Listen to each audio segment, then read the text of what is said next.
नमस्कार, बहुत बहुत स्वागत करता हूं मैं आप सभी का द न्यूज ओशन के डिजिटल प्लेटफॉर्म पर। आज की हमारी यह बड़ी खबर कांग्रेस से जुड़ी हुई आ रही है। क्या कांग्रेस देश विरोधी है? क्या कांग्रेस ने सत्ता में रहते हुए देश के हितों से समझौता किया? क्या कांग्रेसी नेताओं के देश विरोधी तत्वों के साथ संबंध रहे? क्या कांग्रेसियों ने संवैधानिक पदों पर रहते हुए देश के विनाश की परिकल्पना की है? ऐसे कई तरह के सवाल पिछले कुछ समय से सोशल मीडिया पर जोरों शोरों से उठ रहे हैं। जब से आईएसआई के एजेंट पाकिस्तानी नुसरत मिर्जा ने हामिद अंसारी के साथ अपने गठजोड़ की बातें सार्वजनिक की हैं, तब से ही कांग्रेसियों के अंग विशेष में लहर सी उठ गई है और वे इसके लिए कैसे बलि का बकरा बनाएं और इस पूरे मामले पर अपने आप को कैसे बचाएं, इस पर विचार विमर्श करना शुरू कर दे रहे हैं। ऐसे में कांग्रेस ने अब इस पूरे मामले पर किसको बलि का बकरा बनाना है उसका उजागर कर दिया। मगर इन सभी के बीच में कैसे ये पूरा मामला पूर्व उपराष्ट्रपति हामिद अंसारी से उल्टा पूर्व प्रधानमंत्री मनमोहन सिंह पे चला गया और कैसे कांग्रेस ने हामिद अंसारी को बचाने के लिए मनमोहन सिंह को बलि का बकरा बना दिया और मनमोहन सिंह को आतंकी मददगार दिखाते हुए अपना पल्ला झाड़ लिया। आज आप इस हमारी खबर में देखेंगे। आगे बढ़ते हैं, मगर आगे बढ़ने से पहले आपसे अनुरोध करते हैं कि खबर पसंद आए तो खबर पर लाइक शेयर तो करिएगा ही, साथ में कमेंट करके अपनी राय अपनी प्रतिक्रिया जाहिर जरूर करिएगा। हमें जरूर बताइएगा कि कांग्रेस जो आरोप मनमोहन सिंह पर जड़ रहा है, इससे क्या ये बात नहीं साफ होती है कि कहीं ना कहीं पूरा का पूरा कांग्रेस पार्टी ही आतंकी गतिविधियों में संलिप्त था। जिस तरीके से पाकिस्तान का आईएसआई एजेंट नुसरत मिर्जा पहले हामिद अंसारी का नाम लेता है और उसके बाद बड़े ही चालाकी से दूसरी बार में इंटरव्यू देने में हामिद अंसारी से पूरा का पूरा मामला मोड़कर मनमोहन सिंह पर टाल देता है, बात तो पूरा कांग्रेस की ही हो रही है। चाहे हामिद अंसारी हो चाहे मनमोहन सिंह हो, कर तो ये सोनिया गांधी के लिए ही काम कर रहे थे। ऐसे में आज की हमारी ये खबर देख के हमें जरूर बताइएगा कि क्या इन पूरे मामले में सोनिया गांधी जिम्मेदार नहीं है। बता दें कि कांग्रेस पार्टी का इतिहास रहा है कि वह हमेशा से अपने कर्मकांडों को ठीकरा दूसरों पर फोड़ने का प्रयास करती रही। कांग्रेस किसी भी कांड की जिम्मेदारी स्वयं नहीं लेती, बल्कि इसकी जगह बलि का बकरा ढूंढने में जुट जाती है। मनमोहन सिंह को पहले तो कांग्रेस ने रिमोट कंट्रोल से चलने वाला प्रधानमंत्री बनाए रखा और इसके बाद अब पार्टी ने उन्हें अपना बलि का बकरा बनाकर रख दिया। कुछ भी होता है, किसी भी घोटाले या किसी अन्य कांड से कांग्रेस पार्टी का नाम जुड़ता है तो उसके नेता स्वयं पतली गली से बचकर निकल जाते हैं और मनमोहन सिंह जैसे नेताओं को आगे खड़ा कर दिया जाता है। इसी बीच आश्चर्यजनक रूप से मिर्जा अपने बयान से पलट गया है और मनमोहन सिंह के कनपटी पर आरोप की बंदूक तान दी गई है। जी हाँ, आपको बता दें कि अपने बयान से पलटा नुसरत मिर्जा दरअसल पाकिस्तानी पत्रकार और आईएसआई के एजेंट रहे नुसरत मिर्जा के एक खुलासे के बाद पूर्व उपराष्ट्रपति हामिद अंसारी पिछले कुछ समय से विवादों में घिरे हुए। नुसरत मिर्जा पाकिस्तान की खुफिया एजेंसी का एक जासूस रह चुका है। उसने हाल ही में एक बड़ा दावा करते हुए कहा था कि वह भारत आकर कई बार पूर्व उपराष्ट्रपति हामिद अंसारी से मिल चुका है। यही नहीं, उसने यहाँ तक कहा था कि इस दौरान उसने जो भी जानकारियाँ हासिल की थी वो सब उसने आईएसआई को सौंपी थी। हामिद अंसारी की जब पोल खुली तो उन पर चौतरफा हमले शुरू हो गए। अपने पद का कैसे दुरुपयोग किया हामिद अंसारी ने, ये तो इस खबर में आपको दिख गया, लेकिन आपको बता दें कि अपने पद का दुरुपयोग करते हुए विरोध की गतिविधियों को अंजाम देने के आरोप में हामिद अंसारी पर धीरे धीरे आरोप लगने लगे।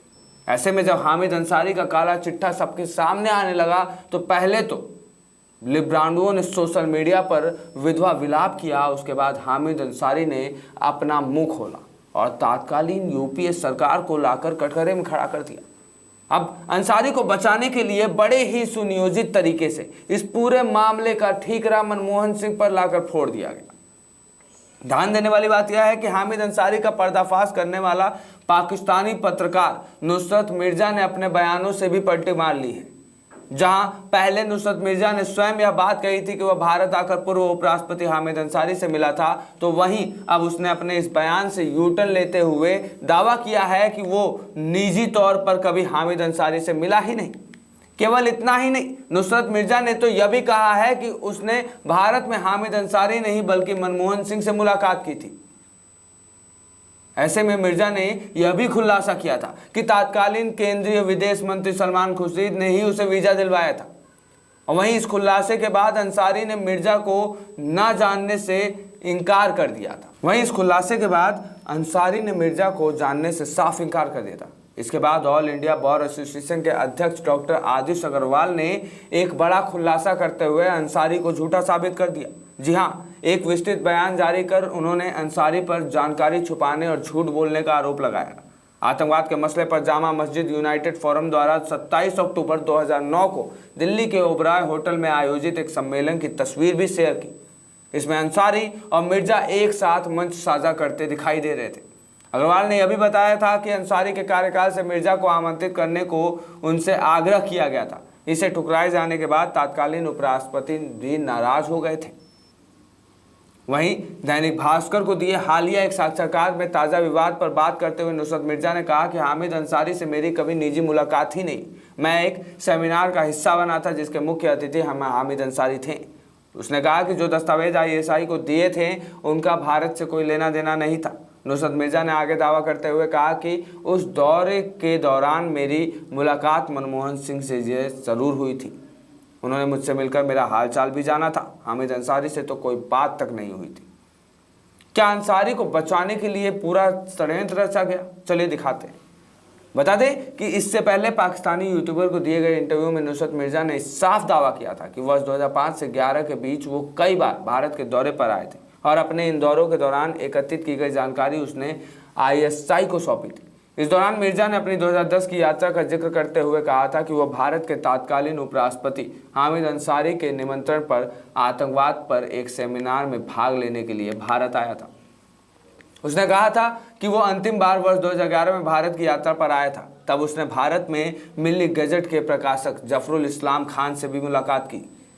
उनके इन बयानों के बाद से हामिद अंसारी पर जमकर हमला हुआ और बवाल मचा। यूपीए सरकार पर कई तरह के सवाल भी उठे। देश विरोधी ताकतों के साथ कांग्रेस की मिलीभगत के बीच चर्चा होनी शुरू हो गई। लेकिन इस बीच एक आश्चर्यजनक रूप से ISI का एजेंट नुसरत मिर्जा अपने बयानों से पलट जाता है। अब अंसारी से उल्टे मनमोहन सिंह की कनपटी पर आरोपों की बंदूक रख दी जाती है। हालांकि यह कोई नई बात नहीं है। कांग्रेस हमेशा से ही अपने घटिया कृत्यों का चिट्ठा अन्य लोगों पर फोड़ता आया है और जब अंसारी पर सवाल उठे तो उन्हें बचाने हेतु कथित तौर पर इस पार्टी ने मनमोहन सिंह को कटघरे में लाकर खड़ा कर दिया। ध्यान देने वाली बात यह है कि कांग्रेस के कर्मकांडों की सजा आज तक मनमोहन सिंह भुगतते आ रहे। जब जब कांग्रेस को मौका मिला है या पार्टी पर सवाल उठा है तब तब पार्टी ने अपने कदम पीछे खींच लिए और मनमोहन सिंह पर दोष मढ़ते हुए उन्हें आगे कर दिया। अब हामिद अंसारी पर लगे आरोपों को लेकर भी यही प्रयास किया जा रहा है। किसी भी तरह से मनमोहन सिंह जो अब अस्पताल में हैं उन्हें बलि का बकरा बनाकर हामिद अंसारी को बचा लिया जाए। ऐसे में कांग्रेस पार्टी की ये पूरी जो मनगढ़ंत रचना है जिसमें हामिद अंसारी की जगह उन्होंने मनमोहन सिंह को रख दिया है, ये कांग्रेस पार्टी ये क्यों नहीं समझ पाती है कि कहीं ना कहीं पे इसमें पूरी की पूरी कांग्रेस संलिप्त है और ये पूरी देश और दुनिया जान चुकी है। जब से मिर्जा ने हामिद अंसारी वाला पोल खोला है उसके बाद से सबको समझ में आ गया है और जब से मनमोहन सिंह प्रधानमंत्री रहते हुए सोनिया गांधी के रिमोट कंट्रोल चल रहे थे तब से बच्चे बच्चे को पता है कि अब अगर कांग्रेस में पत्ता भी हिलता है तो सोनिया गांधी की मर्जी से।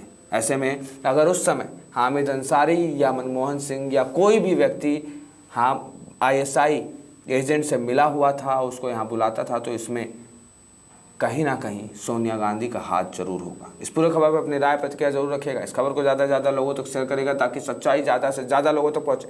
ऐसे ही खबरों के लिए बने रहिए हमारे साथ द न्यूज़ ओशियन के डिजिटल प्लेटफॉर्म पर। धन्यवाद।